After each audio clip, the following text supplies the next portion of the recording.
Assalamualaikum warahmatullahi wabarakatuh. Waalaikumsalam. Selamat siang dan salam sejahtera untuk kita semua. Dulur-dulur, pada siang hari ini kita kedatangan tamu yang sangat luar biasa. Yang pertama ini beliau bernama Mas Welly Dandi Permana, Sarjana Hukum, Magister Hukum. Beliau adalah Biro Hukum PSHT Pusat. Selamat siang. Selamat siang, Mas. Salam persaudaraan untuk kita semua. PSHT Jaya. Jaya.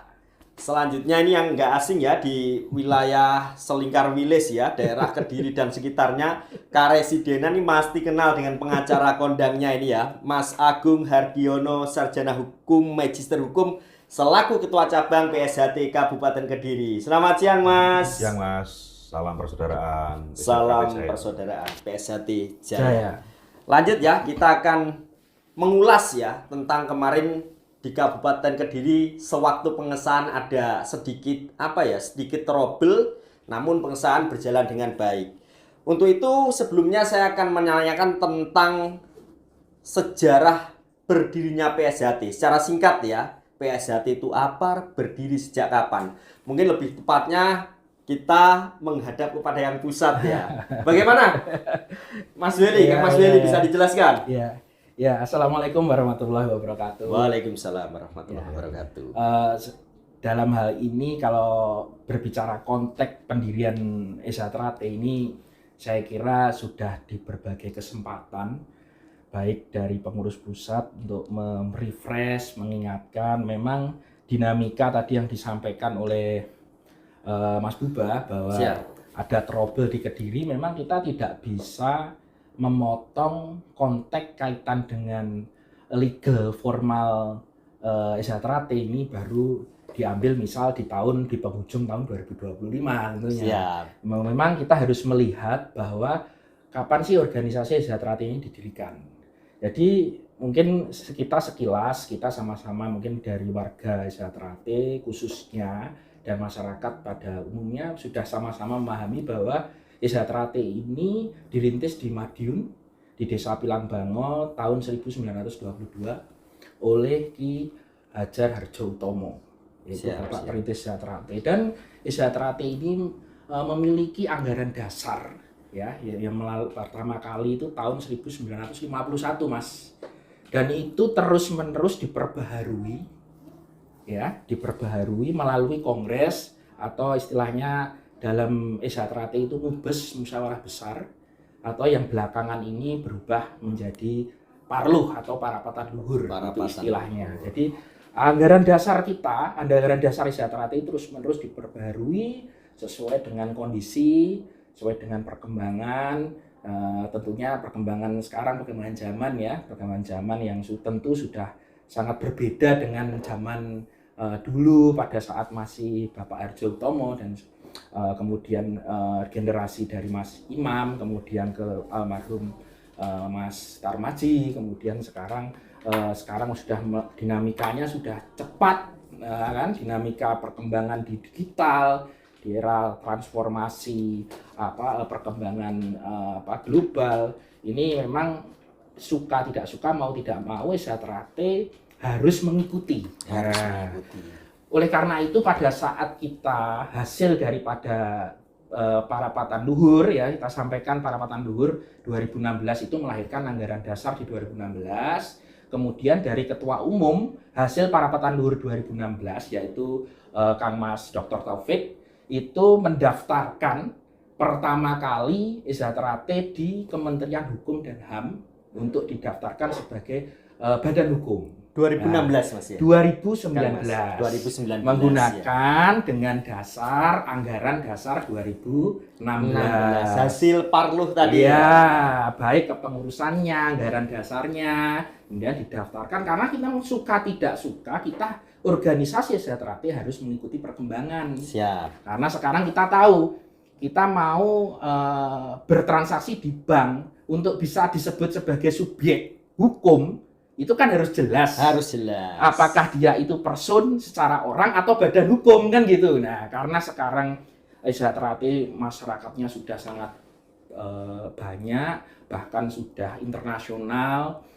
maka mau tidak mau memang organisasi Sejahtera ini harus didaftarkan untuk mengikuti zaman untuk dijadikan badan hukum gitu. Jadi Mas Taufik ketika diamanahin menjadi ketua umum hasil Parlud 2016 itu mendaftar yang pertama kali kepada Kementerian Hukum dan HAM. Kemudian terbit SK Menkumham PSHT di tahun 2019. SK 2019. Ya. Memang perkembangan dinamika tadi yang disampaikan Mas. Jadi memang Sejahtera ini mungkin mengalami ujian di internal. Karena sudah besar. Karena sudah besar. Anggotanya sudah jutaan ya. Ya, mengalami ujian di internal. Jadi ternyata hasil tadi Mas Taufik selaku Ketua Umum hasil Parapatan Luhur 2016 itu pun ternyata juga ada pihak mungkin yang merasa terganggu atau yang merasa dirugikan dengan timbulnya anggaran dasar 2016 beserta susunan pengurus pusat yang ditetapkan melalui Parlud 2016 itu menggugat di pengadilan untuk dibatalkan gitu. Jadi ternyata itu berjalan. Jadi dimulai dari tingkat pertama di Pengadilan Negeri Madiun ya dengan kemudian mohon maaf saya sampaikan bahwa putusan dari Pengadilan Negeri Madiun menyatakan bahwa gugatan tidak dapat diterima. Kemudian para penggugat itu mengajukan banding, upaya banding, kemudian ternyata putusan banding menguatkan putusan tingkat pertama, yaitu putusan dari Pengadilan Negeri Madiun. Kemudian masih tidak menerima mengajukan upaya hukum kasasi. Gitu. Jadi ketika putusan kasasi pun ternyata menolak dari permohonan kasasi gitu dengan inkrah di tanggal 12 Januari 2021 dengan putusan 1712 K/PDT/2020. Ini surat inkrahnya Mas dari pengadilan. Bisa saya tunjukkan ya. Ya. Jadi secara otomatis dengan adanya putusan inkrah tadi Kang Mas ya, Betul. berarti kan Parludnya sah dong. Betul. Parludnya sah. Karena memang di dalam ketentuan anggaran dasar yang tadi mau dibatalkan, itu kan sudah menyatakan bahwa parapatan luhur sekali dalam 5 tahun. Jadi ya nggak ada parapatan luhur di tahun selain daripada setelah 2016, berarti 5 tahun berikutnya parapatan luhur tentu di tahun 2021. Biasanya gitu. kan kalau saya juga ikut organisasi ya, biasanya kayak apa itu musda luar biasa, kayak perapatan luar biasa itu ada nggak perapatan luar biasa itu? Jadi kalau kita semua sudah menyepakati bahwa anggaran dasar 2016 itu legitimate, mengikat internal kita semua, gitu ya. Dan itu ternyata sudah diuji di pengadilan pun ternyata berkekuatan hukum tetap, artinya anggaran dasar 2016 itu berlaku sah dan mengikat bagi organisasi Sejahtera. Artinya kalau ada pihak yang mengklaim bahwa saya ini Sejahtera, ya berarti anggaran dasarnya harus tunduk pada anggaran dasar 2016 kan begitu ya. Nah, terus sedikit Mas, ini kita sampaikan dinamikanya. Tadi saya sampaikan bahwa Sejahtera oleh Ketua Umum hasil Parapatan Luhur 2016 oleh Mas Dr. Taufik didaftarkan badan hukum di 2019 ya. Ternyata itu juga dilakukan pengujian untuk dibatalkan SK tersebut. Diuji lagi di Peradilan Tata Usaha Negara dalam konteks administrasinya untuk pendaftaran badan hukumnya gitu. Ini di PT UN Jawa Timur. Di PT UN Jakarta. Jakarta ya. Karena SK yang diterbitkan itu adalah SK Menteri Hukum dan HAM, kedudukan Menteri Hukum dan HAM itu ada di Jakarta sehingga juridiksinya adalah Pengadilan Tata Usaha Negara Jakarta. Iya.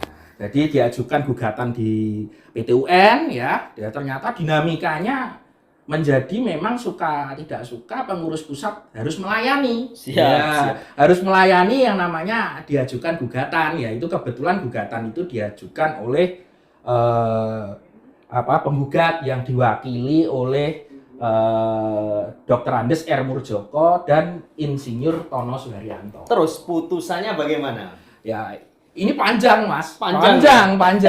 Jadi secara pendek saja saya sampaikan bahwa putusan PT UN gitu kan tingkat pertama banding kasasi dimenangkan oleh penggugat. Oh, penggugat menang ya. Ya, gitu ya. Kasasi. Gitu ya, itu Iya. dulu ya. Jadi tingkat pertama banding kasasi dimenangkan oleh penggugat. Ya. Nah, Ada upaya hukum PK nggak ini? iya, jadi memang hukum acara kita kan bila mana ada novum, Ya. artinya ada bukti baru yang itu menentukan ketika itu diajukan itu akan dapat kekhilafan hakim itu bisa nampak di dalam suatu putusan. Maka bukti yang menentukan itu, bukti baru itu bisa diajukan dalam upaya hukum luar biasa. Luar biasa. Yang disebut sebagai upaya Peninjauan. hukum PK atau peninjauan kembali. Jadi memang pada saat itu dari pengurus pusat yang diwakili oleh Mas Taufik selaku ketua umum itu memang mengajukan upaya hukum peninjauan kembali. Terus putusannya gimana, Kang Mas? Putusannya ini yang mungkin ada orang yang mungkin sampai saat ini tidak paham, Mas. Karena saya tidak. Makanya kita pahamkan lewat podcast ini. Ada yang mungkin sampai dengan saat ini banyak yang tidak paham. Karena yang tadi tingkat pertama banding kasasi yang menang adalah pihak penggugat, gitu. Ya. Kemudian putusan PK ini saya survei memang banyak mungkin dari cabang-cabang kita sendiri itu juga tidak memahami secara utuh. Itu Siap. dari internal. Apalagi di eksternal tentunya pihak pemerintah di daerah-daerah itu memang tidak semua mendapatkan informasi, tidak semua mendapatkan dokumen sehingga memang agak rancu gitu, seolah-olah bahwa belum ada kepastian hukum ini terkait dengan Badan Hukum Isra Trate ini gitu ya. Nah, ternyata saya sampaikan bahwa hasil dari putusan peninjauan kembali itu ya diterbitkan oleh Mahkamah Agung ya, diadili kembali, jadi diterima PK-nya, diadili kembali, ditolak gugatan penggugat untuk seluruhnya. Berarti putusan yang dari tingkat sebelumnya itu dibatalkan semua ya? Dibatalkan seluruhnya. Itu. Jadi itu inkrah. Memang itu inkrahnya ini kami sampaikan baru pada hari Jumat tanggal 15 Juli 2022. Ini surat keterangan inkrah dari Kepanitraan TUN Jakarta. TUN, siap. Ya, ini mungkin bisa dilihat. Nih, saya tunjukkan ya. Ya.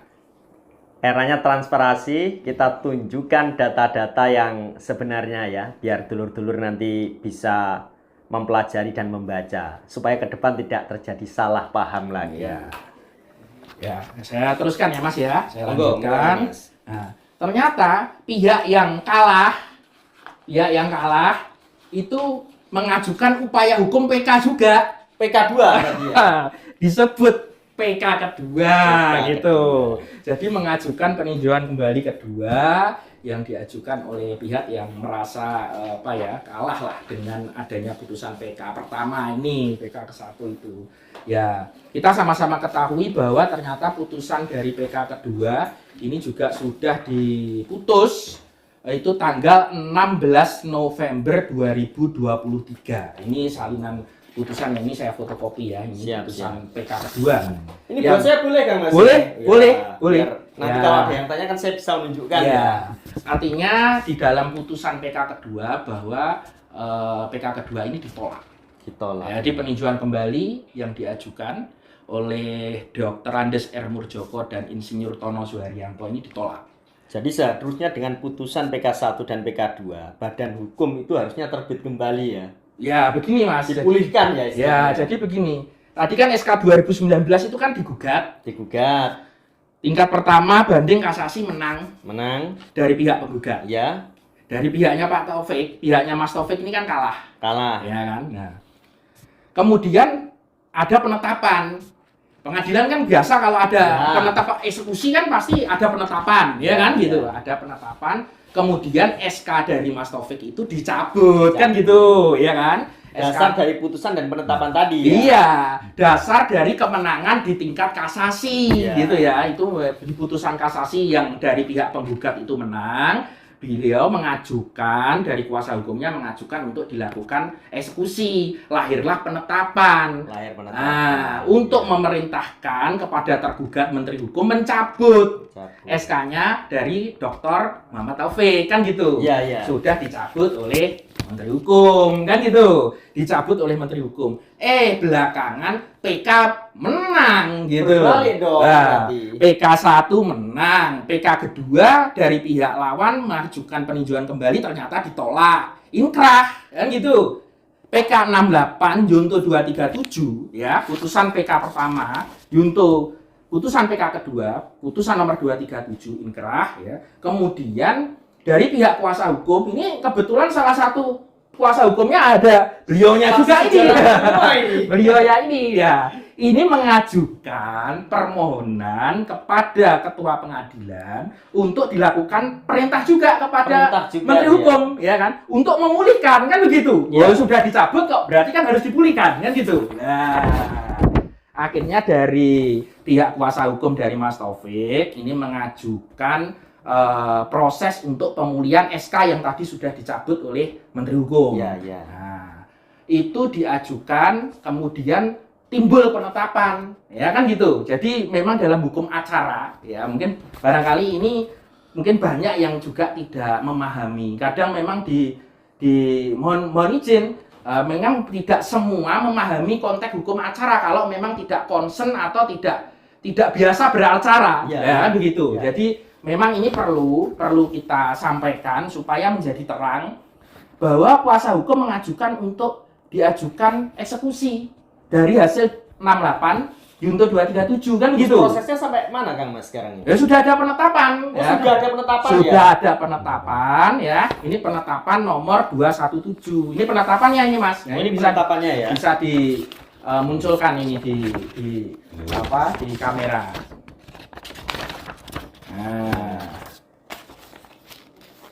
Dulur-dulur, Ya. bisa dibaca ya nanti. Nah, saya dekatkan ya, ini penetapannya. Ya. Jadi nanti bisa dipelajari, di-push, di-screenshot, dibaca. Ya. Oke ya, biar nggak salah paham ya. Nah, ini saya sampaikan bahwa dalam penetapan ya tanggal 26 Februari 2024 yang ditandatangani oleh Ketua Pengadilan Tata Usaha Negara Jakarta, ini menetapkan, yang pertama ya saya bacakan, mengabulkan permohonan pemulihan eksekusi yang diajukan oleh Dr. Insinyur Muhammad Taufik. 2. Menyatakan keputusan tata usaha negara yang diterbitkan oleh Menteri Hukum dan Hak Asasi Manusia Republik Indonesia nomor AH-011-01-01.01.07 tahun 2019 tanggal 26 September 2019 tentang pengesahan pendirian Badan Hukum Perkumpulan Persaudaraan Sehati Trate berkekuatan hukum lagi, dalam kurung berlaku kembali. Ini penetapan Ketua Pengadilan. Berarti tinggal tunggu waktu dong. Ya, ini penetapan Ketua Pengadilan, Mas. Iya. Ya, ini adalah penetapan dari Ketua Pengadilan. Ini produk dari yudikatif. Ya. Jadi ini adalah dasar hukum. Ini menjadi sumber hukum. Ketika apakah tadi ada pertanyaan tadi dari awal Mas Ubah. Iya. Mas, ini kepengurusannya ini legal apa ilegal? Kan tadi sampaikan begitu ya. Ini sampaikan. Jadi harus berhati-hati ketika menyatakan yang namanya kalau kita menyebut sesuatu ilegal. Ilegal itu kan melawan hukum. Ya. Atau dinyatakan tidak sah menurut peraturan hukum yang berlaku. Ini ada penetapan Ketua Pengadilan. Ada putusan yang inkrah loh.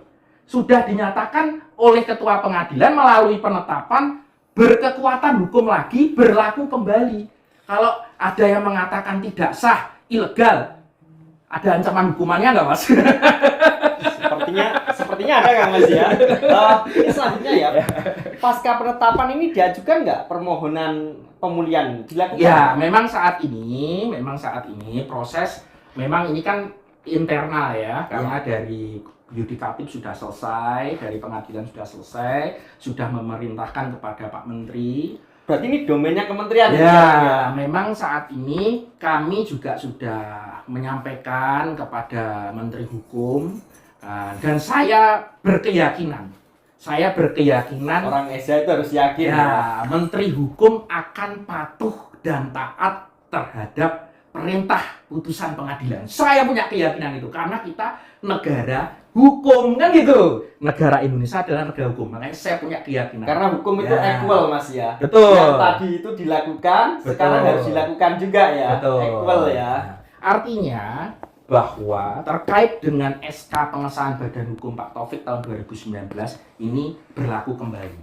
Ini sudah perintah dari pengadilan. Artinya ini adalah menjadi sebuah dasar hukum, ini adalah sumber hukum. Ketika ditanya Mas dasar hukummu apa? Sumber hukum Mas apa? sebentar ya. Semua jelas terang. Saya banyak ya melihat di media sosial. Ada beberapa permasalahan di cabang ya, khususnya cabang PSHT-nya Mas Taufik. Tadi secara aspek legalitas sudah dijelaskan semua, putusan dijelaskan semua. Terus ada beberapa mungkin pemahaman ya dari apa itu daerah, misalkan Kesbangpol yang menyatakan ketika mengecek badan hukum karena belum dipulihkan seolah-olah yang sah tetap. Kalau pendapat jenengan bagaimana Mas? Ya, jadi begini, memang dalam konteks hukum administrasi yang namanya ketika SK itu ada kekeliruan, memang kan ada yang namanya asas contrarius actus di dalam hukum.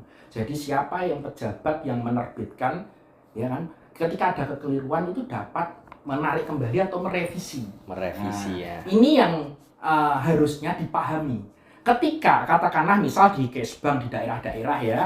Sudah terlanjur mengeluarkan pencabutan terhadap atau pendaftaran di Kesbang kaitan dengan organisasi SHT. Karena SK-nya pernah sengketa dan inkrah melalui putusan kasasi, ya kan. Makanya itu dari cabang yang bersangkutan itu harus segera menginformasikan bahwa ternyata dari putusan kasasi tersebut itu masih dilakukan upaya hukum luar biasa dan sudah ada putusannya, sudah ada penetapannya, dinyatakan berkekuatan hukum, berlaku kembali. Jadi tidak ada kata bagi Kesbang-Kesbang di daerah untuk tidak mencatat keberadaan dari organisasi SHT gitu. Karena sudah ada dasar hukumnya. Dasar hukumnya dari mana? Nggak usah ngomong SK lagi, ini dasar hukumnya. Jelas. Ini dasar hukumnya. Jadi tidak perlu ada kekhawatiran dari pihak pemerintah gitu. Jadi gini Mas, secara aspek legalitas kan sudah terpenuhi semua, ada putusan dan lain-lain. Berarti PSHT ini ada 2 apa 1? Ya, jadi begini, memang dinamika ya. Dinamika yang memang ujian di internal SHT yang tadi disampaikan Mas Taufik di 2016, hasil dari Parlo 2016 digugat di Pengadilan Perdata inkrah, dan ternyata Mas Taufik juga masih menjadi ketua umum sampai 2021 karena memang posisinya anggaran dasar kita tidak ada yang namanya parapatan luhur di luar daripada 2016 mengadakan lagi 2021. Yang ada kelompok yang menggunakan parloh di luar daripada ketentuan anggaran dasar. Ada parloh lagi berarti ya. Tapi pertanyaannya, ketika kita sama-sama orang hukum memahami, ada yang namanya asas pacta sunt servanda. Ada ketentuan dalam hukum perdata, pasal 1338 BW KUH Perdata. Perjanjian ya yang dibuat secara sah mengikat sebagai undang-undang bagi para pihak yang membuatnya.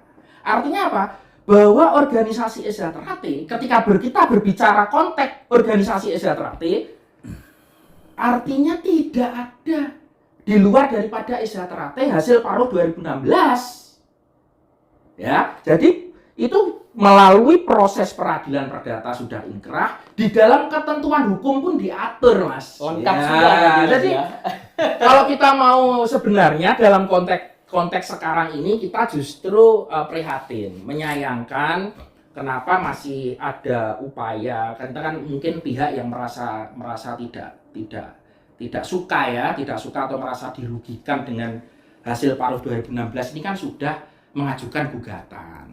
Sudah dan sudah diadili. Sudah diuji, sudah diputus. Harusnya legowo lah. Jadi melihat menyimpulkan dari apa yang jenengan jelaskan tadi harusnya kan nggak perlu rame-rame. Nggak perlu rame-rame, Mas. Jadi, itu kasihan adik-adik, ya ini ya, kasihan daripada adik-adik warga Esa Ternate yang tidak masuk dalam kepengurusan. Kan kalau mungkin dari kepengurusan mungkin bisa memahami, bisa mungkin mendapatkan informasi, mendapatkan dokumen. Bayangkan kalau warga-warga Esa Ternate yang di masyarakat yang sudah tidak aktif di kepengurusan kan menjadi gamang, menjadi bingung gitu. Dan ini yang membahayakan, ini mudah sekali diprovokasi. Lah, kita menyampaikan seperti ini, kita sampaikan jangan mudah menelan informasi-informasi di media sosial yang tidak bisa dipertanggungjawabkan karena tidak ada bukti yang valid. Jangan toh katanya gitu loh. Ini berbahaya, Mas. Gitu. Harus data valid ya. Betul. Karena kami tidak menginginkan berakibat terhadap sebuah tindakan nanti yang melawan hukum. Tentunya itu akan merugikan bagi diri sendiri maupun dari keluarga. Baik, gitu. terima kasih Mas Welly. Ya, sama-sama. Penjelasannya sangat luar biasa sekali. Oh, ini Kang Mas Agung melihatnya sudah ngantuk ya mendengarkan penjelasan yang cukup panjang, padat dan jelas sekali ya. Mas Agung ya, panjenengan sebagai ketua cabang ya PSHT Kabupaten Kediri kemarin sudah menjalankan pengesahan ya. Betul. Gimana prosesnya, lancar nggak kemarin Mas? Baik, terima kasih. Sebelumnya saya ucapkan Mas Welly, salam persaudaraan Mas Welly. Salam persaudaraan untuk kita semua, Mas Agung. Ini saudara saya, lama kita berjuang di Esa Ternate Mas ya. Ya. Dan kita kita bagian daripada pelaku sejarah. Jadi kita ini bukan hanya katanya, kita kebetulan orang lama dan sama-sama mengisi pada saat proses Esa Ternate sedang menjalani keadaan situasi yang kita katakan sebagai ujian. Kemarin kita alhamdulillah sudah melaksanakan kegiatan pengesahan warga baru atau warga tingkat 1 tahun 2025 ya. Kita pertama apresiasi setinggi-tingginya kepada Kepolisian Republik Indonesia, baik itu Polda Jatim dan jajaran, Polres Kediri dan jajaran maupun Sabrimob ya. Apalagi di Hari Bayangkara ini kita doakan kepolisian tetap semakin dicintai oleh rakyat. Tetap presisi ya. Martabat ya kan. Polri untuk masyarakat ya. Salam presisi ya. Gitu. Nah, pada kesempatan ini ingin saya sampaikan poin saja Mas, tidak terlalu banyak karena tadi yang banyak sudah disampaikan Mas Welly ya. Tapi kita lebih menyampaikan tentang Kediri. Kalau kemarin tuh ada seseorang, yang sana itu ilegal, kita yang legal, kita punya ini. Ya saya pikir bahwa yang bersangkutan ini kan kurang memahami organisasi secara utuh. Memahami orang Esa Ternate, memahami Esa Ternate itu tidak dalam waktu yang singkat Mas. Kita berapa puluh tahun Mas jadi warga Esa Ternate ya. Kita setiap hari pun belajar, apalagi yang kemarin sore. Apalagi yang baru setahun, 2 tahun kemarin disahkan, ini kan sebenarnya harus belajar. Nggak boleh arogan. Jadi kandungan makna ajaran Esa Ternate itu luhur. Nggak perlu, geger-gegeran nggak perlu berarti ya? Ya itu lucu aja sih Mas, gitu kan. Nah, pertama kaitan masalah legalitas ya. Kalau kemarin ada yang punya kita yang terdaftar di Bages Bangpol. Perlu diingat, Bages Bangpol itu sifatnya hanya menerima data. Bages Bangpol itu tidak punya hak untuk melakukan legitimasi ini yang benar, ini yang salah, tidak. Dia tidak ada hak. Dan sebelum ada kelompok yang mendaftarkan diri mereka di Bages Bangpol, kita itu sejak tahun 2019 sudah terdaftar duluan di sini. Oh, sudah tercatat duluan di Bages Bangpol Kabupaten Kediri. Dan ini real story ya, kita jaga sampai dengan sekarang ini memang ada. Jadi fungsi Kes Bangpol itu mencatat ya? Menerima data. Menerima data, berarti di Kediri ada ini. Gitu. Ya kalau orang paham, ya ormas itu ada 2. Dia yang badan hukum dan yang tidak. Kalau yang badan hukum itu menteri hukum yang menteri. Ya. Kalau non badan hukum berarti Kementerian Dalam Negeri kan begitu. Nah, sedangkan fungsi daripada Kes Bangpol sendiri itu hanya menerima data. mereka melakukan pengawasan terhadap ormas. Apakah ormas ini bertentangan tidak dengan Pancasila, dengan Undang-Undang Dasar, kan begitu. Mas Agung, menyambut apa yang disampaikan Kang Mas Welly tadi ya, bahwa dengan adanya proses hukum sampai putusan ingkrah, berarti PSHT-nya Mas Taufik ini kan menurut keterangan tadi jelas legal ya. Iya. Ketika ada oknum yang menyampaikan bahwasannya organisasi ini ilegal, sikap hukumnya bagaimana? Bisa Begini. dituntut nggak? Begini, saya ingin sampaikannya, ingin terangkan ya. Di dalam asas hukum itu ada yang namanya res judicata pro veritate habetur. Itu yang maknanya bahwa putusan hakim itu harus dianggap benar, suka tidak suka. Jadi kalau kita pendiri bangsa bersepakat meletakkan hukum itu di atas yang paling tinggi sebagai panglima, maka kan kita harus tunduk. Kalau orang menyatakan, kemarin ada yang mengatakan itu bahwa kita ini yang punya itu yang lagi disahkan tuh nggak legal, yang legal kita punya ini ya, itu kampungan lah. Mereka ini kan ya nggak ngerti, nggak pernah ikut sidang juga. Ya nggak pernah ikut sidang, baru disahkan juga berapa tahun kemarin. Mereka belum disahkan aja, kita ini sudah sidang, Mas ya. Kita sudah kemana-mana. Proses sebenarnya ya? Ya enggak lah. Proses hukum. Itu saya pastikan mereka nggak pernah ikut sidang itu kok. Jadi mereka itu masih latihan, kita sudah beracara. Jadi dasarnya analisa ya tadi ya? Ya itu silahkan publik yang menilai kan. Nah, kemudian begini, tadi kalau pertanyaannya moderator bahwasanya apakah orang yang menyatakan bahwa itu mengatakan ilegal itu bisa dipidana? Ini bentuk provokasi. Ya kita ini kan punya hak untuk melaporkan, ya kan. Dan kita kalau kita bicara sebagai praktisi dengan alat bukti yang seperti ini bagaimana? Iya kan, apalagi itu disampaikan di media. Ya. Ini nggak legal. Kita punya merek. Kalau merek kita juga punya sih yang kelas 25 ya. Ya. Tapi pertanyaannya yang merek di sana itu namanya siapa pemegang haknya? Kita jelas kalau kita merek ini kan pemegang haknya kan Persaudaraan Kiai Trate. Ini bisa saya tunjukkan di sini kan? Boleh. Ya. Kelas 25 ya. Nah, bisa dilihat ya. Screenshot, zoom, pelajari. Nah, Lanjut. kemudian tentunya kalau memang situasinya itu bahwasanya memang ultimum remedium itu diperlukan dan kita akan lakukan. Saya pastikan. Jadi kalau misalkan itu terus dilakukan oleh kelompok-kelompok yang memang ingin memecah belah persatuan bangsa, kelompok-kelompok yang ingin membuat gaduh, meresahkan masyarakat, ya kita pasti akan sikapi. Tentu dengan apa? Ultimum remedium pasti akan kita gunakan bahwa pidana adalah jalan penyelesaian. Wah, terus gini Mas. Harapan saya ya bisa damai lah, baik-baik. Terus yang saya tanyakan, ada beberapa pernyataan yang pernah saya dengar bahwasanya putusan peninjauan kembali itu tidak bisa dilakukan eksekusi. Menurut panjenengan bagaimana? Selaku praktisi hukum. Baik, terima kasih. Tadi kan sudah kita sampaikan, ya kan.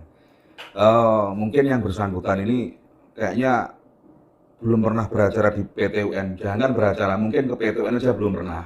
Ya kan?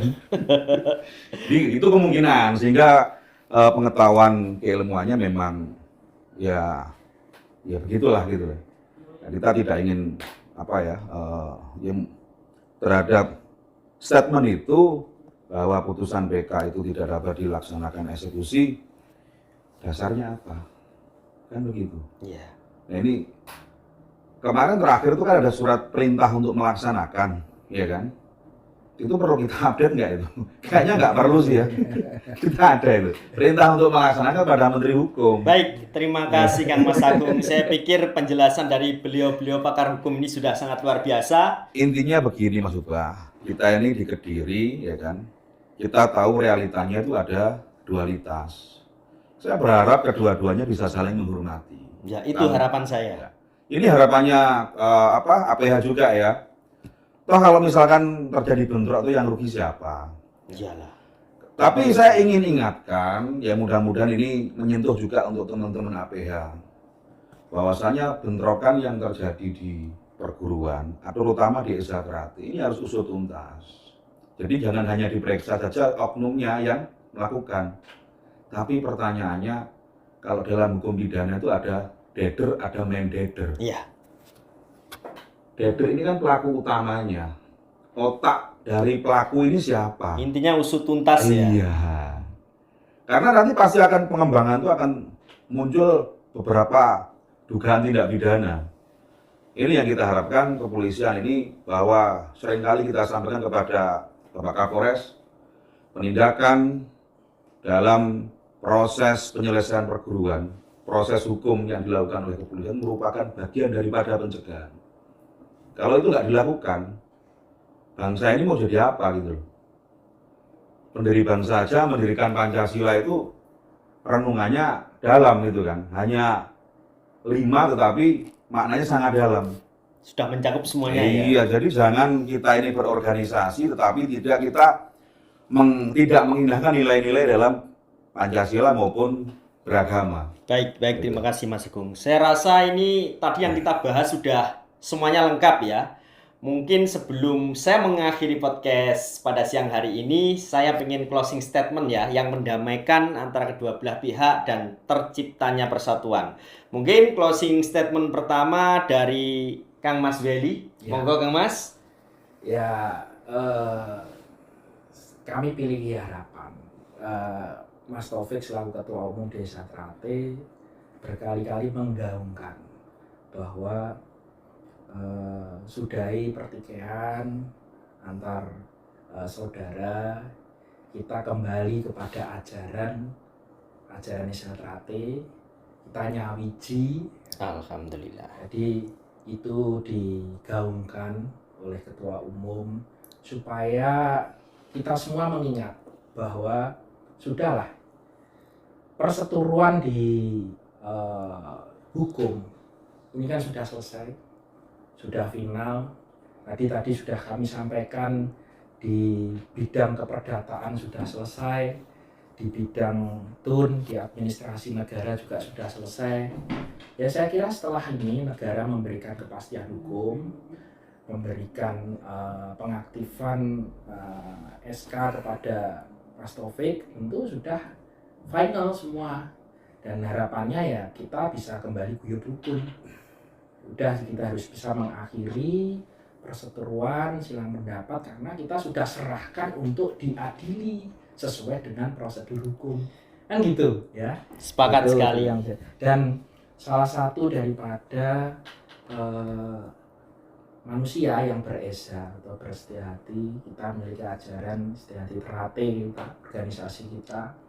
Jadi para sesepuh selalu mengingatkan bahwa Desa Trate diajarkan untuk mendidik manusia berbudi luhur, tahu benar dan salah.